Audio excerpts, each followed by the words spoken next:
Welcome back to Curbside Mechanics. I'm Jake. And I'm Thomas. And this is Lauren.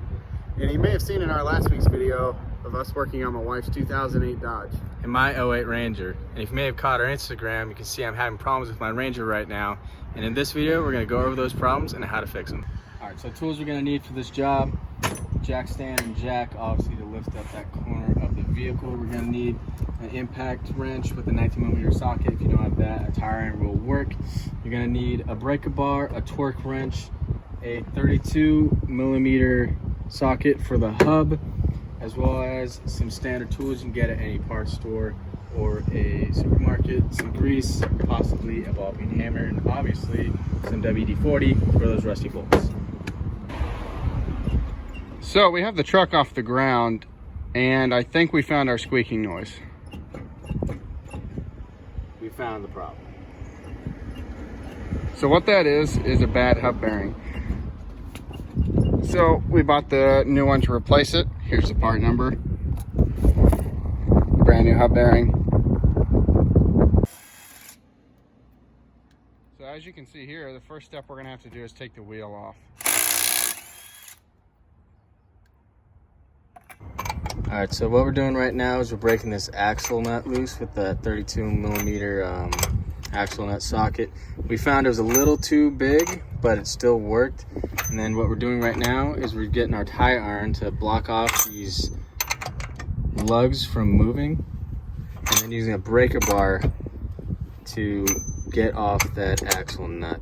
And then once this is all the way off, we'll show you the next step. Alright, so next we got to get the bracket bolts off so that we can get the brake caliper off of our wheel hub. So this is top one down here, and then this bottom one right here. They are a 15mm socket, and we already broke this top one loose. I don't ride them like this. I'm not that crazy, but occasionally I am. Go to this bottom one down here, break that all loose.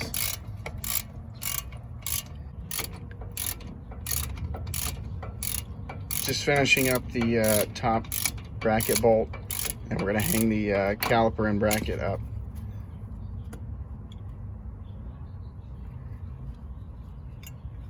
Hold up.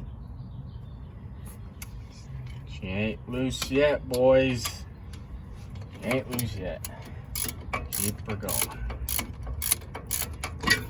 Oh, there she goes. So what we're doing here is we're just going to hang up the caliper and caliper bracket. That way we're not putting stress on the brake line. We're going to do that with a bungee cord.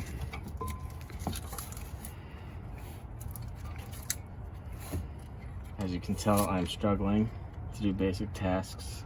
It's those bungee cords, they always get you. Voila. So now what we're going to go ahead and do is there's a 8mm bolt on the back of the ABS sensor line. I'm not confident with this yet. As Jake struggles with the bungee cord, there is the 8mm bolt that I was talking about. So we're gonna go ahead and take that off. So as you can see here, our brake rotor is already loose. Sometimes you have to take your ball peen hammer and just hit in between the studs to break it loose. So now he's gonna go ahead and take off that 8mm bolt.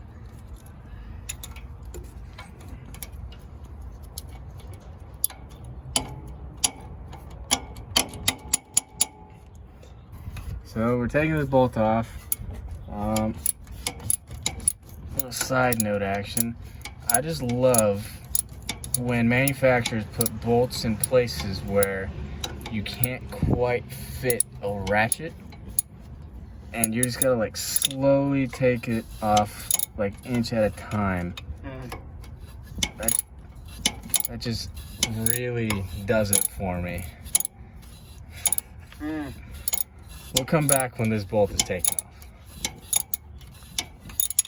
Alright, now cut it. Just so you guys are aware, he did just say that, and there's the problem. Oh, okay. I tell you to cut and then you come back and you're over it. All right, so right now we gotta undo all of these poppers from our ABS cable. And they go all the way up to where this plug is underneath the truck. And then you just take your thumb on the back side and it'll come right off. All right, right now we're breaking loose the hub bearing nuts. So we got one right here, it's a 15 millimeter. One right here, also a 15 millimeter, so on the top. And there's one right there. So 3 in total.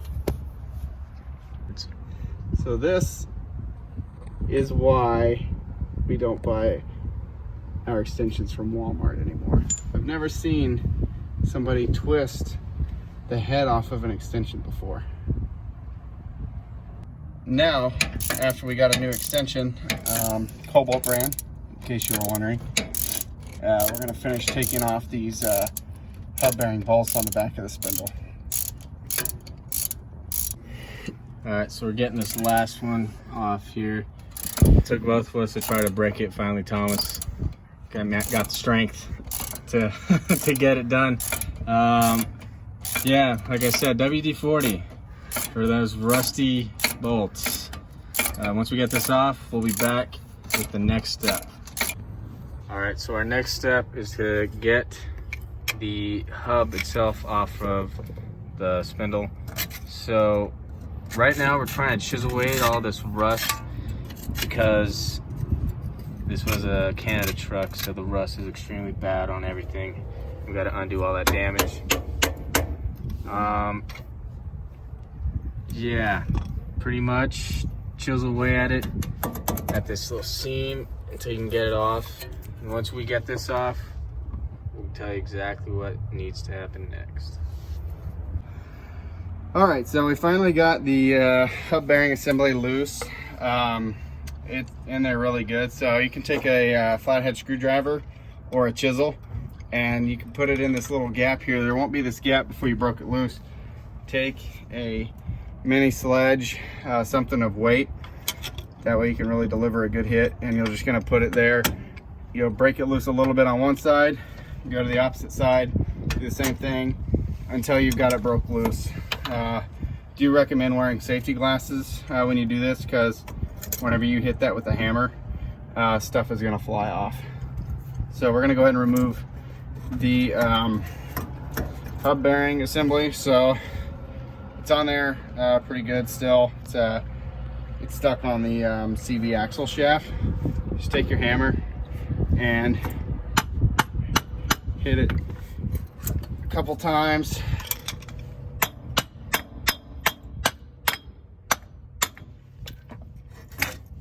And just kind of teeter your ABS sensor line out of the way.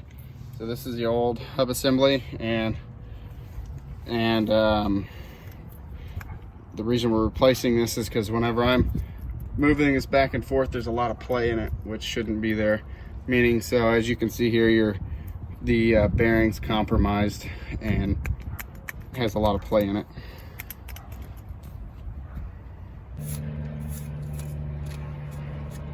All right, so right now we're just using like a wire brush. We're gonna grab some brake cleaner as well, and we're just gonna clean up the surface from our CV axle inside this area that the hub is gonna be sitting in.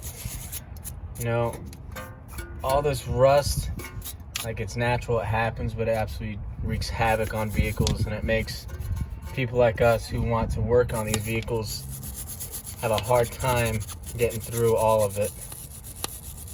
So we're just gonna continue to clean up everything, make sure it's nice and shiny, apply a little grease onto the CV axle for the new hub bearing assembly when we put it in. So that way everything goes nice and smoothly. All right, so this is our whole old hub assembly, as you can see here.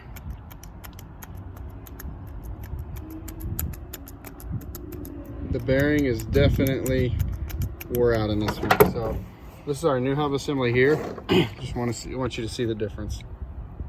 No play at all, no noise, no movement. And it's nice and stiff going around, but it still rolls. Whereas this one is loose and scratchy. Sounds like there's sand in a bearing. I don't know if you've ever heard that or not, but it sounds like there's sand in this bearing. Also, want to make sure that all of your clips, if some parts might not come with like aftermarket clips, so be careful when you remove old ones, don't break them. But this one fortunately has everything that we need, and the ABSs are the same length and everything, so all good. So just going to take a little bit of multi-purpose high temp grease. Just going to put a little bit on here where it's going to seat. That way it seats a little bit easier and we don't have to hit it or anything.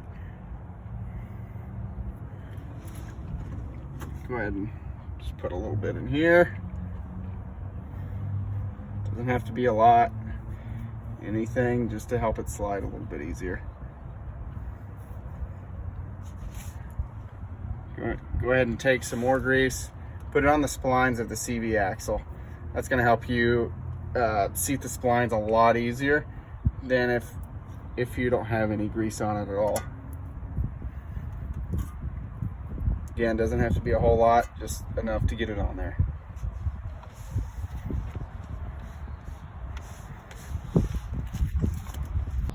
Sorry, I had to wipe the camera off. We got a little grease on the lens. So what we're going to go ahead and do now is reinstall the new hub bearing assembly. The CV axle has splines on it, so it can only go one way.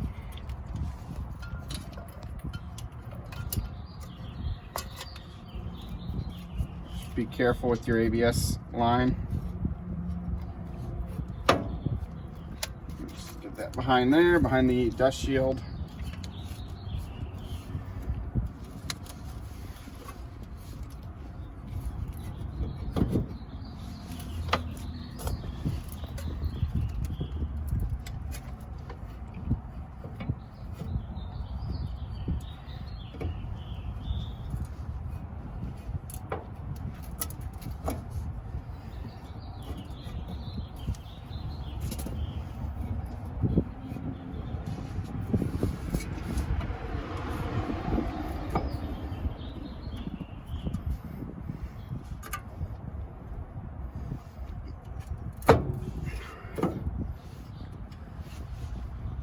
Ta-da!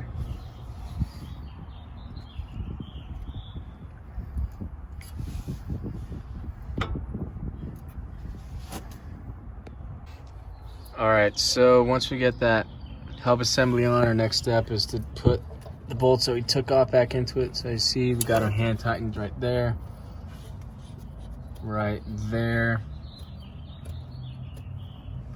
and then the final one behind here. Now after we got these bolts hand tightened, we got to torque them down to spec. The spec for them is 85 foot-pounds. So once it's down, torque to spec, we'll come back and then continue on with the next step.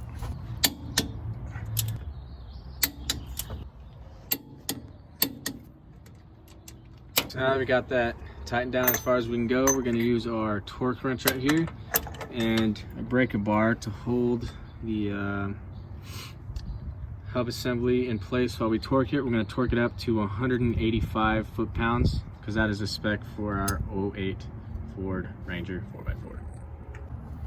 Alright, so what we're going to do now after we get that all tightened up, we're going to grab our ABS line and then we're going to put it back to its rightful spot using that 8mm screw from earlier. So I'm going to set that right like there.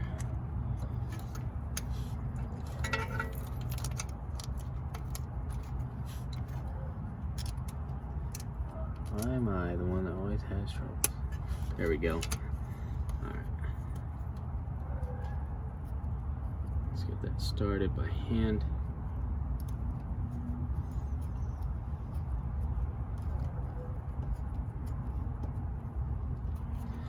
Once that's started,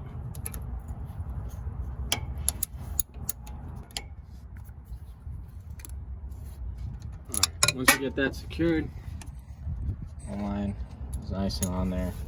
We're going to reinsert these to the popper slots, and our new one already came with poppers kind of pre-installed on it.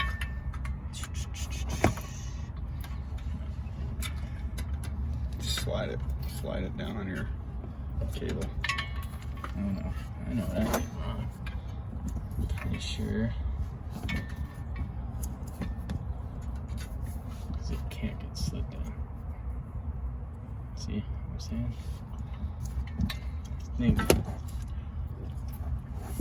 I don't even know what they want us to do anymore. Put this one up right here.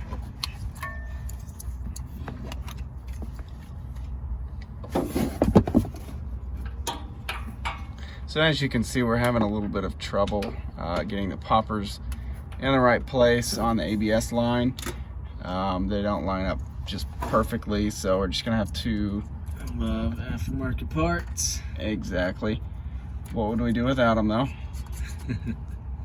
Alright, that one, we're gonna have to find a home for him. Alright, but our next step is to reinsert this into its proper home up here.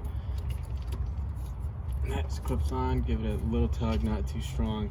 Make sure it's nice and seated. Alright, once that's in, move on to our next step. Alright, so once we got our lines secured for the ABS, next step is to put the brakes on in the reverse order that you took them off. So, you know, you put your rotor on, then you put your caliper assembly, the whole thing back on in reverse order. And then once you do that, put your tire back on, and then the job should be finished. All right, so once you get everything put back together, we recommend that you take a test drive of the vehicle in order to make sure everything is in working order. And if it is, that'll complete this project that you just did. So if you like what you saw here in this video, just please subscribe to our channel, like, and if you have any questions or comments, please leave them down in the comment section below. But until next time, check out our next video.